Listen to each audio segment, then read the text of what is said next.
सैयद वंश के विषय में बता दिए थे और दिल्ली सल्तनत के अंतर्गत जो है अंतिम राजवंश को पढ़ना है और दिल्ली सल्तनत के अंतर्गत शासन करने वाला जो अंतिम राजवंश है वो अंतिम राजवंश है आपको लोधी वंश। तो आज के सेशन में जो हम लोग चर्चा करेंगे लोधी वंश के विषय में चर्चा करेंगे। लोधी वंश के विषय में आज के सेशन में हम लोग चर्चा करेंगे और लोधी वंश का शासन 1451 से 1526 तक रहा है और 1451 से 1526 ईस्वी तक जो लोधी वंश का शासन रहा है, 1451 ईस्वी से जो 1526 ईस्वी तक लोधी वंश का शासन रहा है, इस अवधि के दौरान लोधी वंश में टोटल 3 शासक हुए। एक आपको बहलोल लोधी, लोधी 1451 से 1489, बहलोल लोधी के बाद दूसरा सिकंदर लोधी, सिकंदर लोधी 1489 से 1517, 1489 से 1517 और तीसरे और अंतिम शासक हुए हैं इब्राहिम लोधी, इब्राहिम लोधी। और इब्राहिम लोधी का शासनकाल रहा है 1517 से 1526। इन्हीं शासकों के विषय में हम लोगों को जानना है, इन्हीं शासकों, इन्हीं तीनों शासकों के विषय में हम लोगों को जानना है और लोधी वंश के अंतर्गत यही 3 शासक हुए और इसलिए इन्हीं तीनों शासकों के विषय में जानना है। तो एक एक करके जो है लोधी वंश के विषय में हम जानते हैं। यहाँ पे कमेंट आ रहा था सर रक्षाबंधन कब है। रक्षाबंधन का जो शुभ मुहूर्त है वह है 30 तारीख को रात में 8:04 से रात में 11:36 तक, यही शुभ मुहूर्त है रक्षाबंधन का।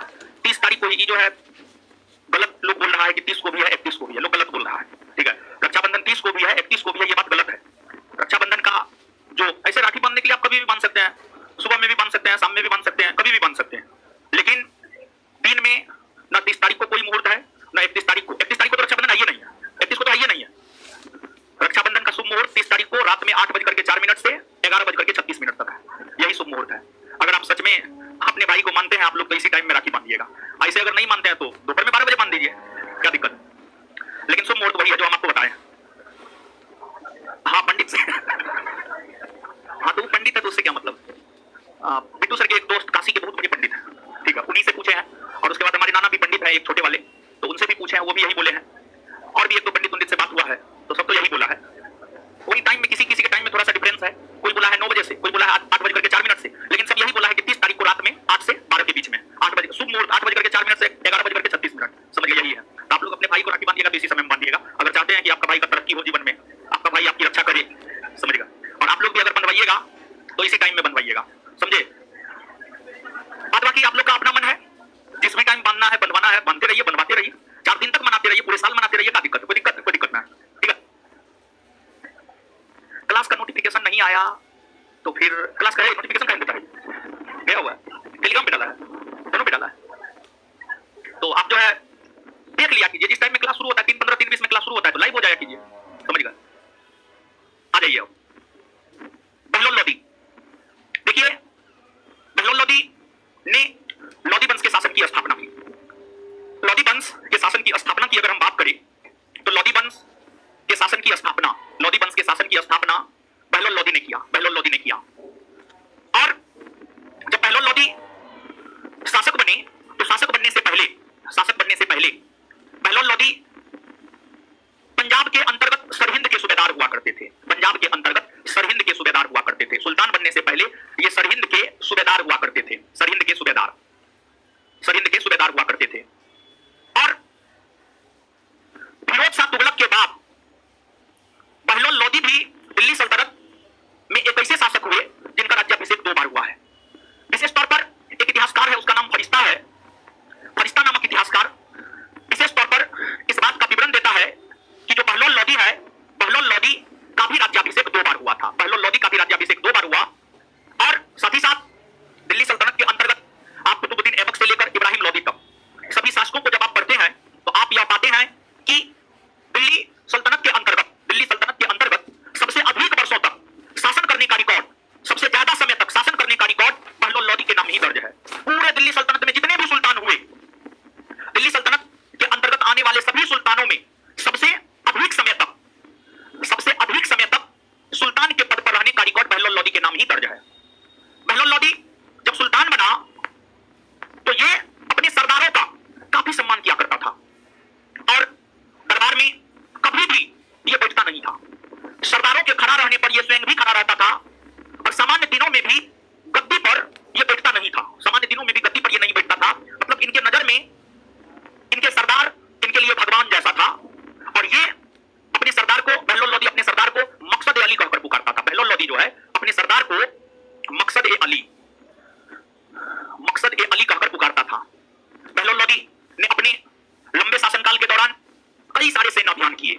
किया। बहलोल लोदी ने जौनपुर का अभियान 1489 ईस्वी में 1489 ईस्वी में बहलोल लोदी ने जौनपुर का अभियान किया।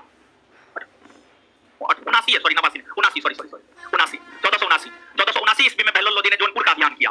और जब जौनपुर का अभियान किया तो इस समय जौनपुर के शासक हुआ करते थे हुसैन शाह सरकी। जौनपुर में इस समय सरकी वंश का शासन था। जौनपुर में इस समय सरकी वंश का शासन था और इस समय जौनपुर में सरकी वंश का शासक हुआ करता था हुसैन शाह सरकी।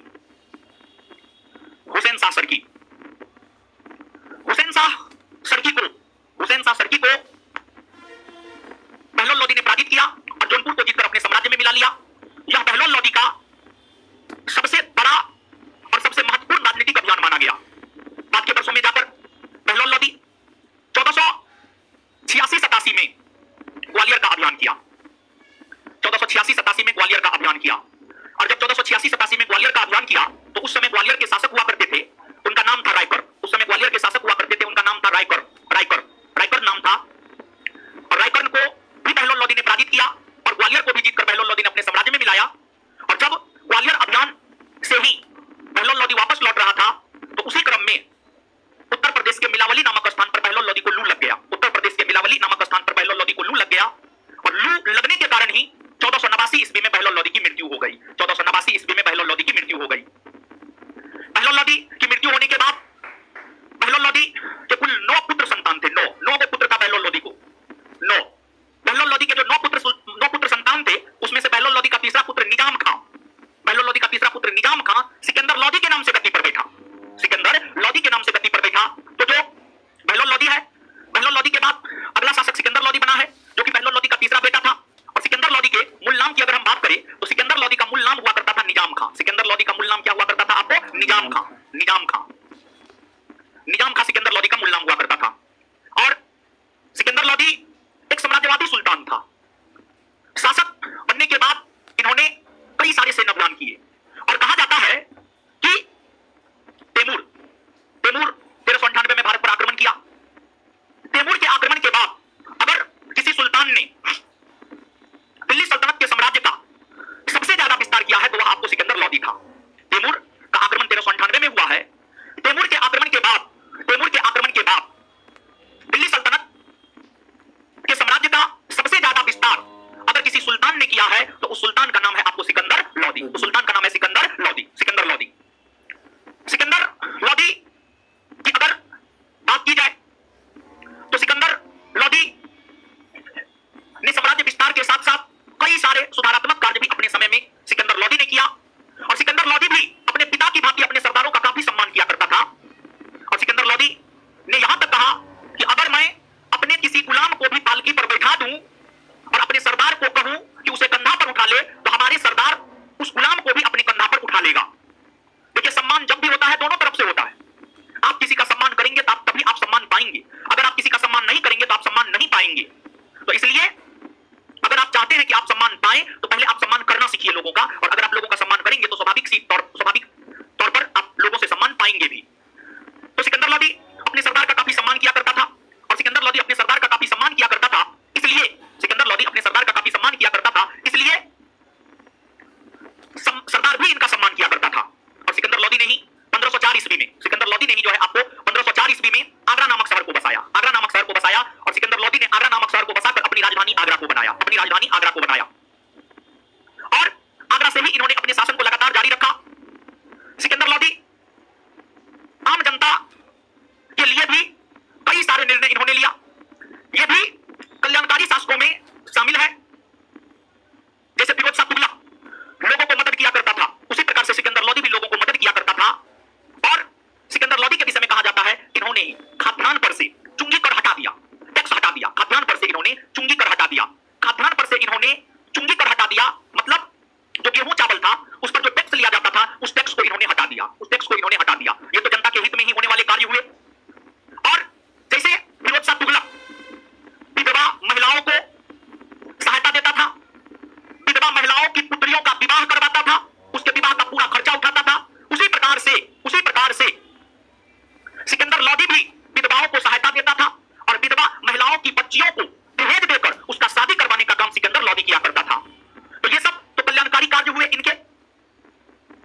गए थे और सिकंदर लोदी के बाद अगला सुल्तान हुए आपको इब्राहिम लोदी, जिनका शासनकाल 1517 से 1526।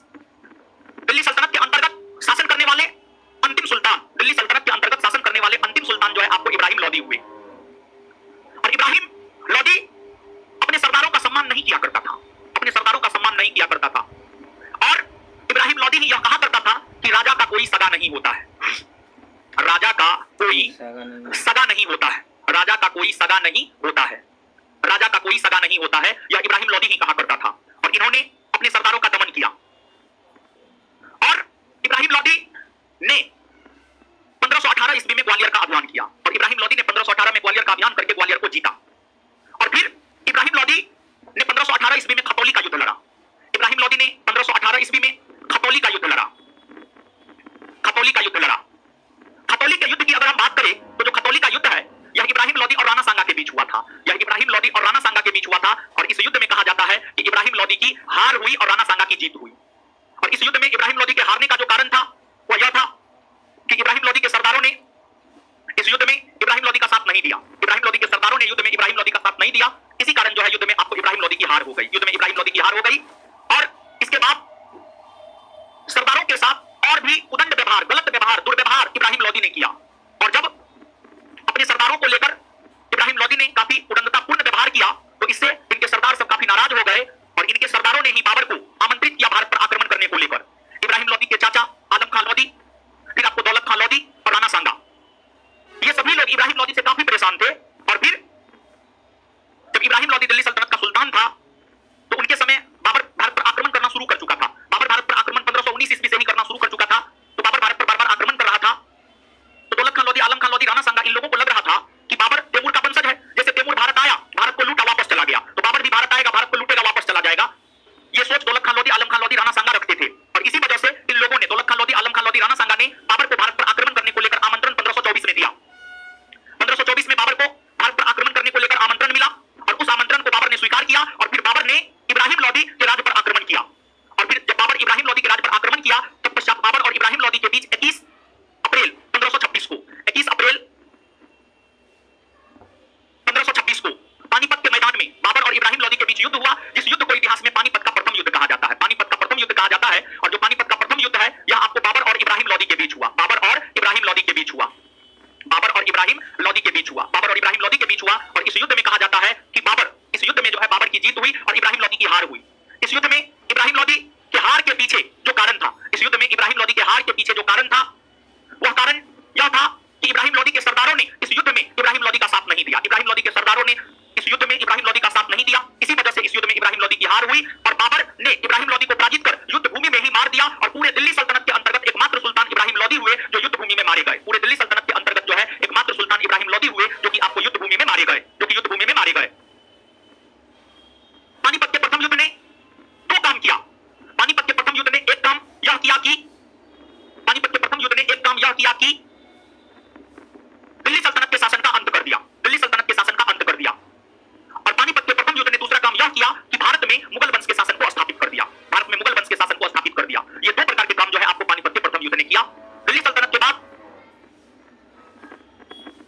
भारतीय इतिहास के अंतर्गत मध्यकालीन भारतीय इतिहास में अगला महत्वपूर्ण चैप्टर जो है आपको यही बचता है, मुगल काल। लेकिन मुगल काल पढ़ने से पहले हम लोगों को दिल्ली सल्तनत के प्रशासन को भी पढ़ना है, हम लोगों को दिल्ली सल्तनत के प्रशासन को पढ़ना है। आगे हम आपको दिल्ली सल्तनत के प्रशासन को पढ़ाएंगे, लेकिन कुछ ऐसी बातें हैं जो आपके नोट में नहीं है, नीचे से कुछ चीज को नोट डाउन कीजिए, फिर याद करवाएंगे, फिर दिल्ली सल्तनत के प्रशासन को भी हम लोग देखेंगे। ठीक है, तो नीचे से नोट डाउन कीजिएगा। लीजिए तो जी, चलिए लिखिए।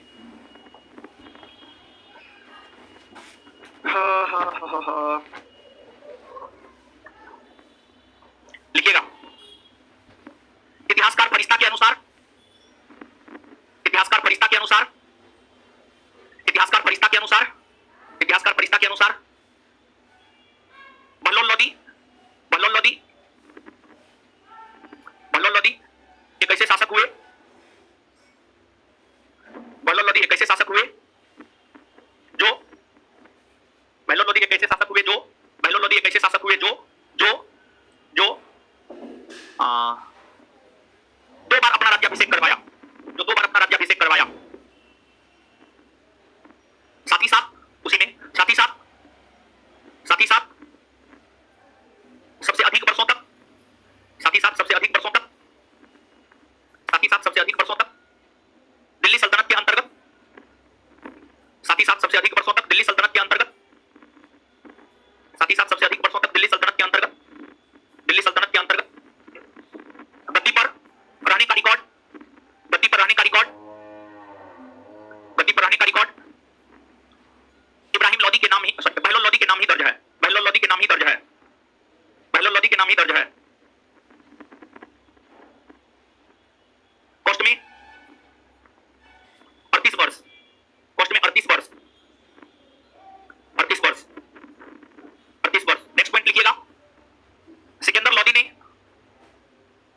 लोदी ने खाद्यान्न पर से चुंगी कर खत्म कर दिया। सिकंदर लोदी ने खाद्यान्न पर से चुंगी कर खत्म कर दिया। सिकंदर लोदी ने खाद्यान्न पर से चुंगी कर खत्म कर दिया। सिकंदर लोदी ने खाद्यान्न पर से चुंगी कर खत्म कर दिया। चुंगी कर खत्म कर दिया। चुंगी कर खत्म कर दिया। नेक्स्ट पॉइंट, तैमूर के आक्रमण के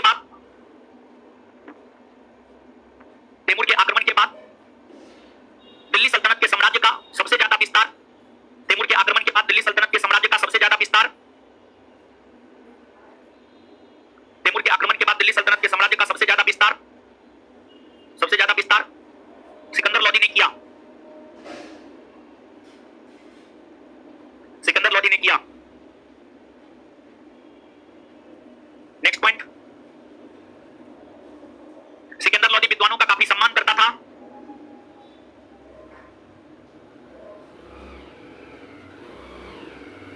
सिकंदर लोदी विद्वानों का काफी सम्मान करता था तथा उन्हें संरक्षण प्रदान किया।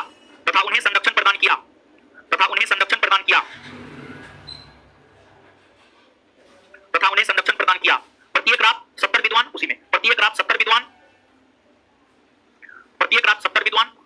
सैया के निकट बैठकर उसके सैया के निकट बैठकर, यानी जहां पर वो सोता था, प्रत्येक रात 70 विद्वान उसके सैया के निकट बैठकर विभिन्न प्रकार की चर्चाएं किया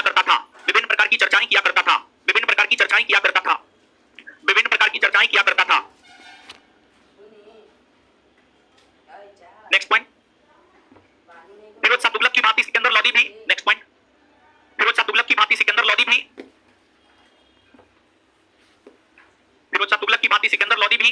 मुस्लिम विधवाओं की पुत्रियों के विवाह हेतु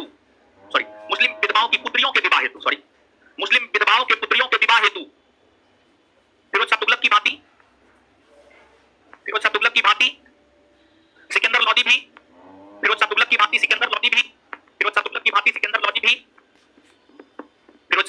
सिकंदर लोदी भी मुस्लिम विधवाओं की पुत्रियों के विवाह हेतु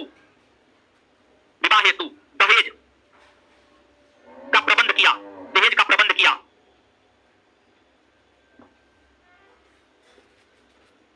नेक्स्ट पॉइंट, मुस्लिम शिक्षा में सुधार के लिए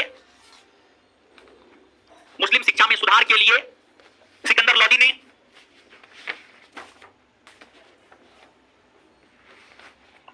मुस्लिम शिक्षा में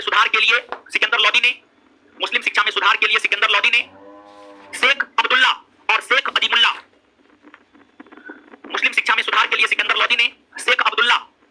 अजीमुल्ला को दिल्ली आने को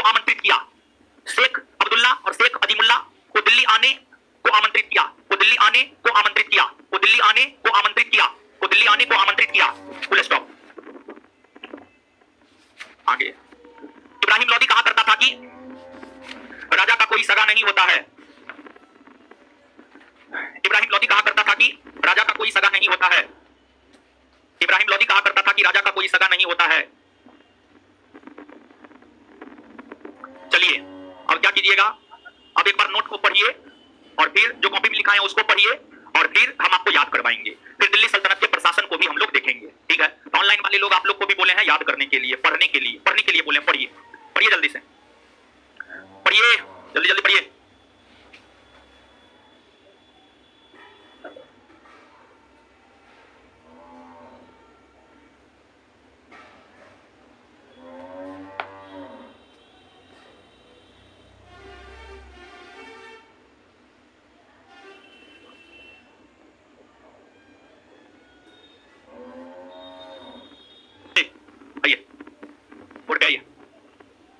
आइए, दिल्ली सल्तनत के अंतर्गत शासन करने वाला अंतिम राजवंश कौन?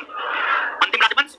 और लोदी वंश के जो शासक थे वे अफगानी मूल के थे और यह भारत में शासन करने वाला प्रथम अफगानी मूल का वंश था। अफगानी मूल के वंश थे। तो भले ही दिल्ली सल्तनत के अंतर्गत शासन करने वाला लोदी वंश अंतिम वंश हो, लेकिन अगर प्रश्न अफगानी मूल वंश के संदर्भ में रहे तब प्रथम वंश हो जाएगा। तो दिल्ली सल्तनत के अंतर्गत शासन करने वाला प्रथम अफगानी मूल राजवंश का कौन सा वंश हुआ? कौन वंश हुआ? लोदी वंश। लोदी वंश में कुल कितने शासक?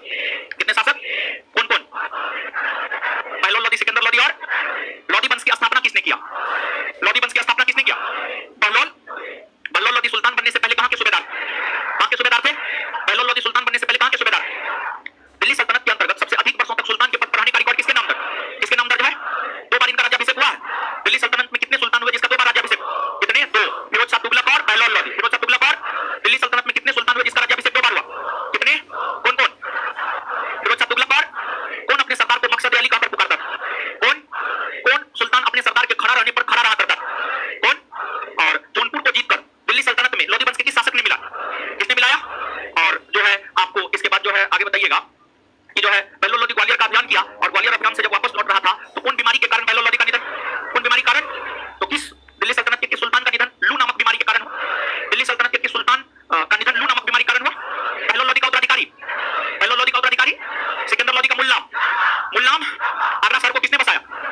देखिए,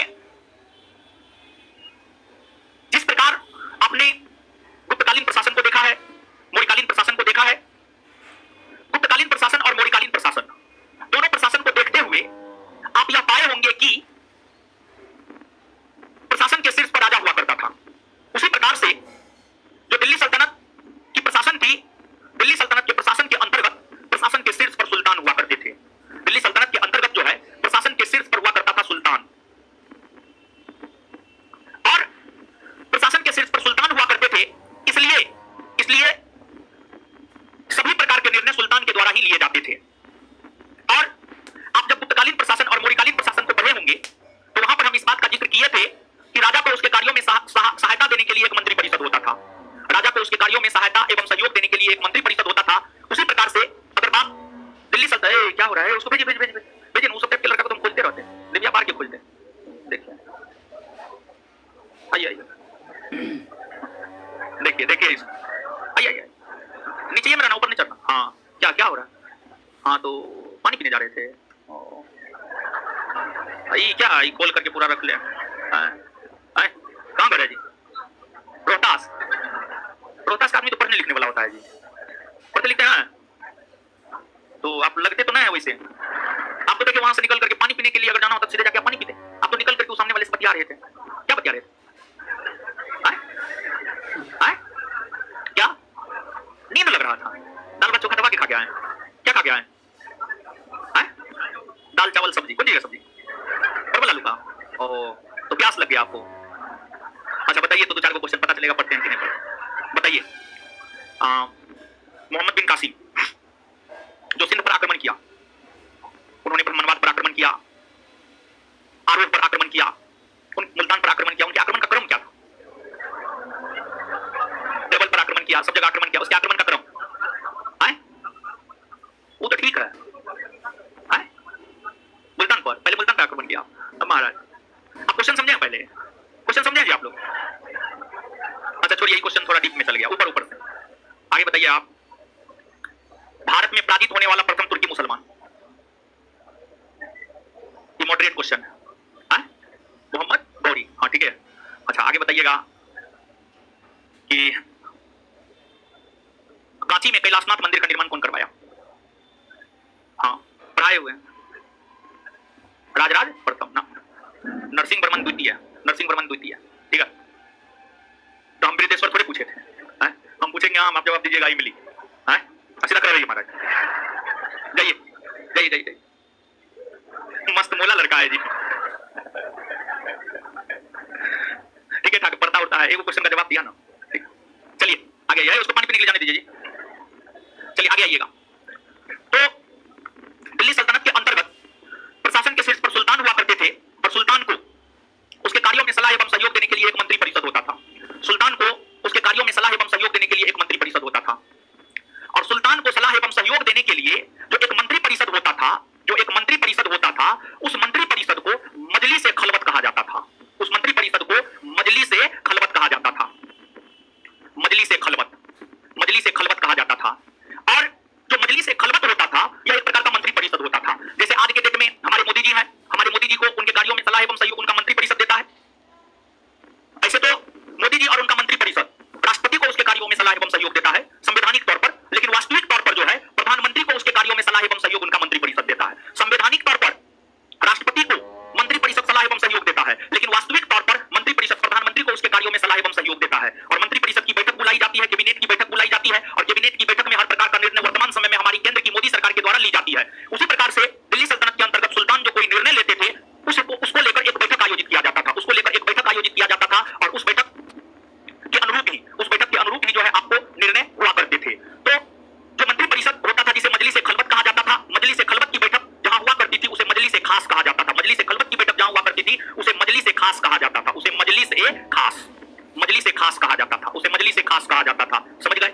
अब देखिएगा कि सुल्तान, जैसे आज हमारे प्रधानमंत्री है, प्रधानमंत्री को सहयोग रक्षा मंत्री करते हैं, वित्त मंत्री करते हैं, गृह मंत्री करते हैं, रेलवे मंत्री करते हैं, उद्योग मंत्री करते हैं, कपड़ा मंत्री करते हैं, स्वास्थ्य मंत्री करते हैं, इत्यादि इत्यादि।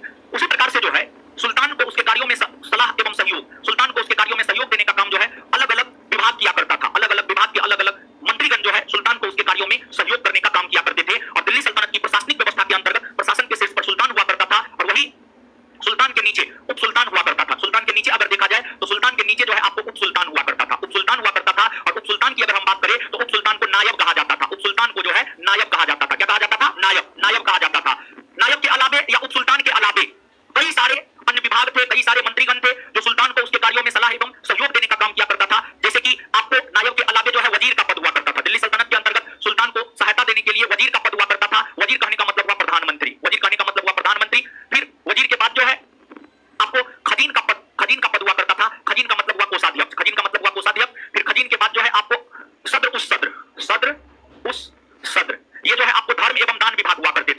में एवं दान विभाग हुआ करते थे। सदर, उस सदर के बाद जो है आपको काजी उल कुजात,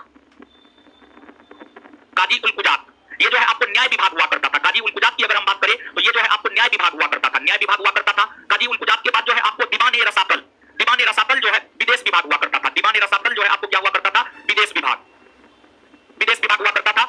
दीवान ए रसातल के बाद जो है दीवान ए ईसा, दीवान ए ईसा, दीवान ए ईसा, इसका संबंध शाही सचिवालय से था, शाही सचिवालय से था। और शाही सचिवालय में दिन प्रतिदिन के काम को देखा करता, दिन प्रतिदिन के काम को देखा जाता था। यानी इसका संबंध आप सामान्य प्रशासन विभाग से भी मान करके चल सकते हैं, सामान्य प्रशासन विभाग से भी मानकर चल सकते हैं। जिस प्रकार से आज हमारे प्रधानमंत्री, गृह मंत्री, रक्षा मंत्री तथा अन्य के सहयोग से काम करते हैं, उसी प्रकार से दिल्ली सल्तनत के अंतर्गत जो सुल्तान हुआ करते थे वो इन विभिन्न विभागों और प्रत्येक विभाग के अलग अलग प्रधान व्यक्ति हुआ करते थे।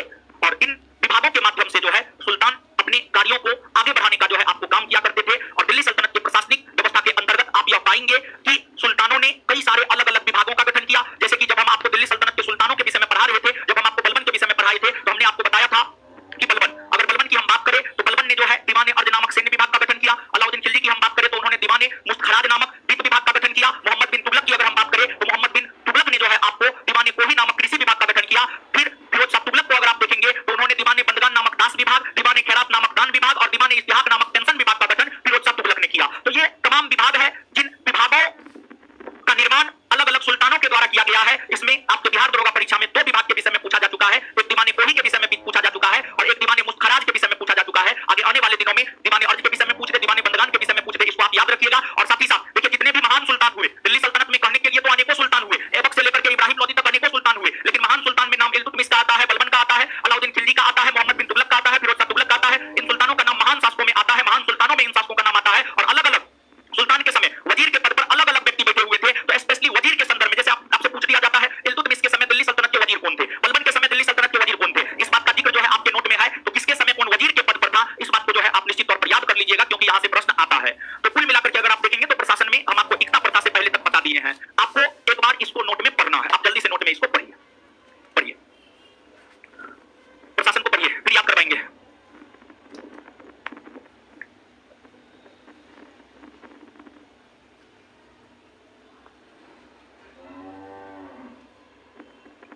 पढ़िए, पढ़ने बोले, बतियाने ने बोले, अरे लड़का पढ़ने बोले, मारेंगे मुंह तोड़ देंगे हम।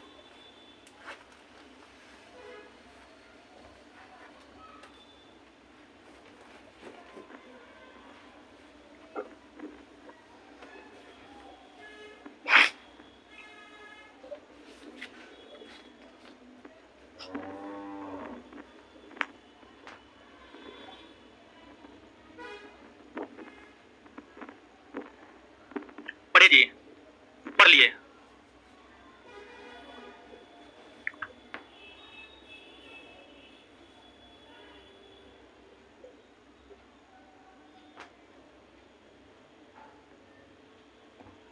पढ़ लिए जी, आए पढ़ लिए। आइए तो याद करते हैं, आइए बोर्ड पे। दिल्ली सल्तनत के अंतर्गत प्रशासन के शीर्ष पर कौन हुआ करता? प्रशासन के शीर्ष पर सुल्तान को उसके कार्यों में सलाह एवं सहयोग देने के लिए मंत्री परिषद होता था। दिल्ली सल्तनत के अंतर्गत सुल्तान को उसके कार्यों में सलाह एवं सहयोग देने के लिए जो मंत्री परिषद होता था, उस मंत्री परिषद को क्या कहा जाता? मंत्री परिषद को क्या कहा जाता? मंत्री परिषद को क्या कहा जाता? मजलिस खलवत की बैठक कहाँ होती थी? मजलिस खलवत की बैठक कहाँ होती थी? कहाँ होती थी? अच्छा, सुल्तान के नीचे कौन होता था? उप सुल्तान को क्या कहा जाता? क्या कहा जाता था? क्या कहा जाता था? वजीर किसे कहा जाता? वजीर, खजीन, खजीन, सदरुस सद्र, सदरुस सद्र, काजी उल कुजात, काजी उल कुजात, दीवान ए रसातल, दीवान ए रसातल, दीवान ए ईसा, दीवान ए ईसा, दीवान ए ईसा, दीवान ए अर्ज नामक सैन्य विभाग का गठन किसने किया? किसने किया? दीवान ए ईसा नामक सैन्य विभाग का गठन किसने किया? सॉरी, दीवान ए अर्ज नामक सैन्य विभाग का गठन किसने किया? दीवान ए अर्ज नामक सैन्य विभाग का गठन, दीवान ए मुस्तखराज नामक वित्त विभाग का गठन किसने किया? अलाउद्दीन खिलजी। चलिए आगे बताइएगा, दीवान ए कोही नामक कृषि विभाग का गठन किसने किया? दीवान ए कोही नामक कृषि विभाग का गठन, दीवान ए कोही नामक कृषि विभाग का गठन अच्छा, इसके बाद दीवान ए बंदगान नामक दान विभाग का गठन, दीवान ए खैरात नामक दान विभाग का गठन, दीवान ए इस्तिहाक नामक पेंशन विभाग का गठन। बताइए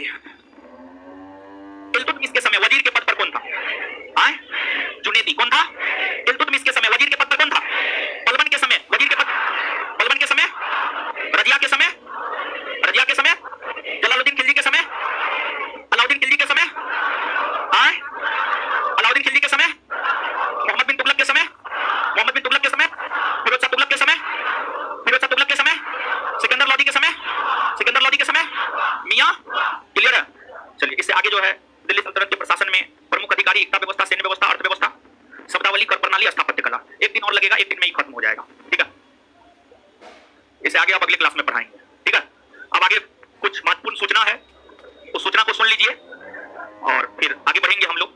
ठीक है, चलिए सुनिए। अब हो सुन रहे हैं? चलिए, लड़का लोग के पास बहुत पैसा है। चलिए है सुनिए, सुनिए, देखिए आपको रक्षाबंधन के शुभ अवसर पर छुट्टी दिया जा रहा है, 2 दिन का छुट्टी दिया जा रहा है रक्षाबंधन के शुभ अवसर पर। ऐसे एक दिन का छुट्टी होता, लेकिन रात में रक्षाबंधन है, समझे? तो सुबह में निकलिएगा, घर रात में बंधा लीजिएगा, अगले दिन आ जाइएगा। ठीक है, तो 2 दिन का छुट्टी दिया जा रहा है रक्षाबंधन के शुभ अवसर पर, कल और परसों 2 दिन आपका क्लास बंद है। ठीक है, हाँ जाइए ना, 2 दिन का छुट्टी है, मजा मारने के लिए जाइए घर आराम से। तो 2 दिन का छुट्टी है, पहली सूचना ये है। और दूसरी सूचना ये है कि आपके बैच में प्राचीन भारतीय इतिहास खत्म हो चुका है और तीनों दरोगा बैच में प्राचीन पढ़ा दिए। एक में तो पूरा इतिहास खत्म है, एक में मध्यकालीन चल रहा है आपके बैच में और एक में मॉडर्न चल रहा है, समझ गए? तो एक में खत्म हो गया है, एक में मध्यकालीन चल रहा है आपके बैच में, एक में मॉडर्न चल रहा है। तो प्राचीन आपके बैच में खत्म हो गया है। तीनों बैच का प्राचीन भारतीय इतिहास का टेस्ट शुक्रवार को रखें दोपहर में 12 बजे से। ये जो आने वाला शुक्रवार है, आने वाला शुक्रवार 1 सितंबर को है, 1 सितंबर को। सुनिए ना पूरा बात महाराज, हमको पहले पूरा बोल लेने दीजिए, फिर कंफ्यूजन रह जाएगा तब आप हमसे पूछ लीजिएगा। 1 सितंबर को दोपहर में 12 बजे से संस्थान के इसी सेंटर पर अर्थात किसान कॉलेज स्टोर में पूरे प्राचीन भारतीय इतिहास का टेस्ट है और क्वेश्चन आपके स्टडी मटेरियल से रहेगा। 100 का 100 क्वेश्चन, एक क्वेश्चन बाहर से नहीं रहेगा। 100 का 100 क्वेश्चन जो सब्जेक्टिव है, जो हम पढ़ाए हैं ना, वहीं से रहेगा। हमारे पढ़ाए हुए के बाहर से एक भी नहीं रहेगा, सिर्फ स्टडी मटेरियल को कवर कर लीजिएगा। 100 में 100 ला सकते हैं आप। और इसमें तीनों बैच के लोग भाग ले रहे हैं, तो प्राइज भी रखे हैं। First prize 2000, second prize 1000, third prize 500, fourth prize 200 और फिफ्थ प्राइज 100। लड़की के लिए अलग है, लड़का के लिए अलग है, दोनों के लिए अलग अलग है। और फिर 10 आदमी को चुनकर, 5 को लड़का 5 को लड़की को चुनकर उसे प्राचीन का क्वेश्चन भी पूछेंगे नोट से और तब दिया जाएगा प्राइज। ऐसे नहीं तो फिर चोरी करके भी लोग पास कर जाते हैं, समझे? तो इसलिए रक्षाबंधन का छुट्टी है, लेकिन फिर भी छुट्टी नहीं है। ठीक है, अब अगली सूचना यह है कि इस 2 दिन यानी कल और परसों 2 दिन संस्थान के एप्लीकेशन पर पॉलिटी का क्लास चलेगा, जैसे 14 और 15 अगस्त को चला था। जैसे 14 और 15 अगस्त को चला था, किए थे आप लोग क्लास? बोले थे ना करने, किए थे? कितने लोग किए थे? हाँ, जैसे किए थे 14-15 अगस्त को, वैसे ही 30 और 31 अगस्त को भी होगा। 30 और 31 अगस्त को भी होगा। सुबह में, हल्ला मत कीजिए, सुबह में 10, सवा 10 बजे से या 10:30 बजे से, सवा 10 बजे मान के चलिए या 10:30 बजे मान के चलिए, 10:30 बजे से क्लास शुरू होगा, 2 बजे तक चलेगा, फिर 5 बजे से शुरू होगा, 8, 8:30, 9 बजे तक चलेगा, पॉलिटी का क्लास चलेगा। और अगर आप किए होंगे तो क्वेश्चन नंबर 156 तक करवा दिए, मौलिक कर्तव्य तक करवा दिए, संघ के शासन से शुरू करेंगे और संविधान संशोधन पर जाकर खत्म हो जाएगा, समझ गए? तो इस 2 दिन में खत्म हो जाएगा, इस 2 दिन में खत्म हो जाएगा। ठीक है, तो ये काम आप कर लीजिएगा और सब लोग इस क्लास को कर सके, इसलिए ये क्लास जो है एप्लीकेशन पर निःशुल्क रहेगा, फ्री रहेगा। 2 दिन तक फ्री रहेगा, 2 दिन तक आप अपना क्लास कर लीजिएगा। तो इस आधार पर भी कह सकते हैं क्लास बंद है, लेकिन क्लास बंद नहीं है।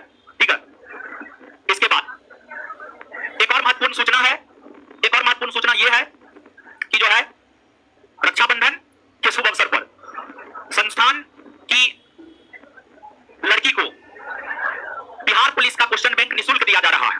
ठीक है, उपहार के तौर पर। और बिहार संस्थान में तैयारी करने वाली बिहार दरोगा की छात्रा को बिहार दरोगा का क्वेश्चन बैंक निःशुल्क दिया जा रहा है। ठीक है, तो ये चीज है। और दूसरी बात लड़का को लेकर के ये है, लड़का को लेकर के भी व्यवस्था किए हैं। लड़का को लेकर के ये व्यवस्था है कि लड़का के लिए 2 शर्त है। बिहार पुलिस का क्वेश्चन बैंक अगर कोई लड़का लेना चाहता है तो उसके लिए 2 शर्त है, जिसकी सूचना आपको संस्थान के YouTube चैनल पर और संस्थान के टेलीग्राम चैनल पर आज रात तक में मिल जाएगा। पहला शर्त यह है कि बिहार पुलिस का एक टेस्ट लेंगे, उस टेस्ट में अगर लड़का 50 या उससे ज्यादा लाता है, 50 मार्क या उससे ज्यादा लाता है, ठीक है, और 5.5 मिनट के अंदर दौड़कर दिखाता है, ये 2 शर्त, 5.5 मिनट के अंदर दौड़कर दिखाइए और टेस्ट में 50 मार्क से ज्यादा लाकर दिखाइए। इस 2 शर्त को फुलफिल कीजिए, संस्थान का जितना लड़का इस 2 शर्त को फुलफिल करेगा सबको बिहार पुलिस का क्वेश्चन बैंक निःशुल्क देंगे, समझ गए? लड़का के लिए ये व्यवस्था है। गांधी मैदान में दौड़ाएंगे, मेरे पास बहुत ट्रेनर है, समझे? 4 को 5 को ट्रेनर रहेगा, वहां पे हम भी जाएंगे, हम स्वयं रहेंगे वहां पे। ये दौड़ हो सकता है 21 तारीख को, कल नहीं परसों, समझ गए? सुबह में हो सकता है। तो इसको लेकर के जो है संस्थान के टेलीग्राम चैनल पर विस्तार पूर्वक रात में मैसेज डाल देंगे और संस्थान के YouTube चैनल पर एक छोटा सा 4-5 मिनट का वीडियो बना करके डाल देंगे, आप देख लीजिएगा। नहीं, ना इंसाफी नहीं है। अरे इन्वेस्टमेंट वहां किया जाता है जहां पर लाभ होने का संभावना हो। तो लड़का में उस शर्त पे इन्वेस्टमेंट करना है। और लड़की अगर मान लिया जाए कि हमसे पढ़ रही है, अगर पिछले 6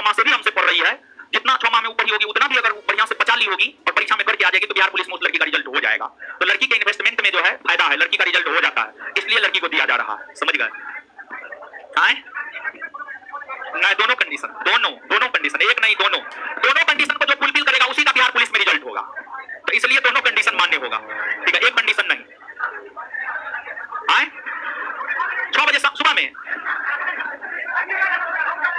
6 मिनट ना, 5.5 मिनट, 5.5 मिनट, 5.5 मिनट, 6 मिनट में तो बहुत लोग आ जाएगा। 6 मिनट, अच्छा देख लेंगे। अच्छा अगर मान लिया जाए अभी आपका 6 मिनट दौर है तो आप आने वाले दिनों में 5.5 मिनट का बना सकते हैं, ये भी आपका सुझाव सही है। अच्छा इस पर विचार करेंगे और टेलीग्राम पे सूचना दे देंगे, ठीक है? तो ऐसा नहीं है कि सिर्फ लड़की के लिए है, लड़का के लिए भी है, लेकिन लड़का के लिए शर्त है, लड़की ना हाई जंप लॉन्ग जंप वो सब कुछ। देखिए जो 6 मिनट का दौर कर रहा है या 5.5 मिनट का दौर कर रहा है उसे हाई जंप लॉन्ग जंप हो जाएगा। और हम भी फिजिकल किए हुए हैं, महाराज अनुभव है, समझे? चलिए अब अल्लाह मत कीजिए, समझ गए ना? जितना महत्वपूर्ण सूचना था सब दे दिए, सब चीज टेलीग्राम पर, यूट्यूब चैनल पर जानकारी मिल जाएगा, ठीक है? और दौर में हम स्वयं उपस्थित रहेंगे वहां पर, समझे? क्या हुआ ना, दौर का डेट बढ़ेगा ना 1 तारीख को, है ना? बारिश हो जाएगा, देखा जाएगा। अब होने के लिए तो बहुत कुछ हो सकता है, ठीक है? तो चलिए ठीक है, आगे जो होमवर्क था उस होमवर्क को वहीं पर रोक रहे हैं। बुधवार बृहस्पतिवार 2 दिन का समय है आपके पास, पूरे प्राचीन को इधर से उधर कर जाइए सब लोग, क्लियर है? बात समझ गए ना? तो यही है, सारी बात बता दिए, पढ़ा भी दिए, सूचना भी दे दिया। और इससे आगे हम लोग मिलेंगे शुक्रवार को 12 बजे टेस्ट में और 3 बजे बैच में, ठीक है? धन्यवाद, हमको निकलने दीजिए तो फिर आप लोग निकलिएगा।